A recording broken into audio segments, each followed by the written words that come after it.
Thank you. I wanted to thank everyone for being here. I know I've said that every time we've met, but I really do value your participation and your commitment to this process. And I wanted to especially thank my wife. I don't think I've thanked her enough. You have seen her as you've come to every one of our events. You've seen her there with me. And it's been a pleasure and a joy to have her involved to such an extent with me this year. A traditional convention speech prepared, one with all the usual topics, what I've accomplished in the past, what my aspirations are for the future, how from the age of 18 I've been a staunch Republican and involved in the party, and how excited I was at the age of 18 to be able to cast my first vote for President Reagan. But as I tried to work through that speech, it was difficult for me. My mind just wouldn't stick on those topics, and so I scrapped it. I ended up scrapping it because of where my mind kept going as I tried to memorize my speech. Now, not being able to memorize something was very troubling for me because memorization has always come fairly easy for me. Just ask my wife about all the stupid movie lines I can quote.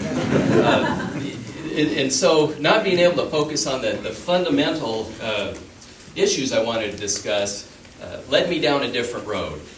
And so what you're going to hear for the next few minutes is a rather unconventional convention speech. I've asked a number of my friends to come forward and stand here with me in support as I convey my message to you today. So as they're coming forward, I'll continue, and I just want to make this statement.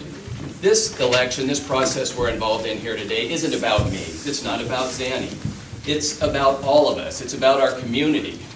And quite frankly, our community is sick. We are a troubled community. And we seem to have a very noticeable divide in our community, one that rears its head in an ugly way every election cycle. I call it the politics of personal destruction, where we focus on trying to tear down the individual candidates and anyone who supports them, instead of focusing on what we need to be focusing on to build up our community. And so, as my friends are up here, Connor, you're a shock. I appreciate you being here, friend, but this isn't going to go good with him there. You may notice, with the exception of Connor, a very common characteristic. Yes, they're all women. Sorry, Connor. You didn't get the memo. But they're more than women. They're my friends. They're my colleagues. They're strong, intelligent, politically active women. And the reason they're up here today is to help me quash some of the personal, or the politics of personal destruction that are going around again this year. There are a number of rumors about my relationship with women. How, and depending on the version you may have heard, I'm either hostile or aggressive or condescending towards them. I don't have time to go into all of those, nor do I want to. I just want to say that there isn't a shred of truth to any of them. If there were, would these intelligent, independent women be standing here with me today? I don't think so. And so I would encourage us, as we move forward, to keep the campaigns on both sides. And I'm not lecturing one side or the other here. Both sides need to keep the campaign on the relevant issues, on what's best for our community. Let me just close by quoting Aristotle, nearly 2,500 years ago. Socrates made the comment that lies lies themselves are evil, but they also infect the soul with evil.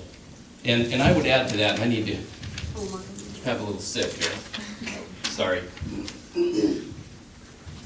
thank you. I would also add to that, they infect our community with evil. We are better than what we present in these campaign cycles. And so I am standing before you today to make this pledge and to ask for your support. That going forward, I will do everything in my power to turn the politics of personal destruction into the politics of community empowerment. And I hope that you will join me and make that our common crusade. Thank you.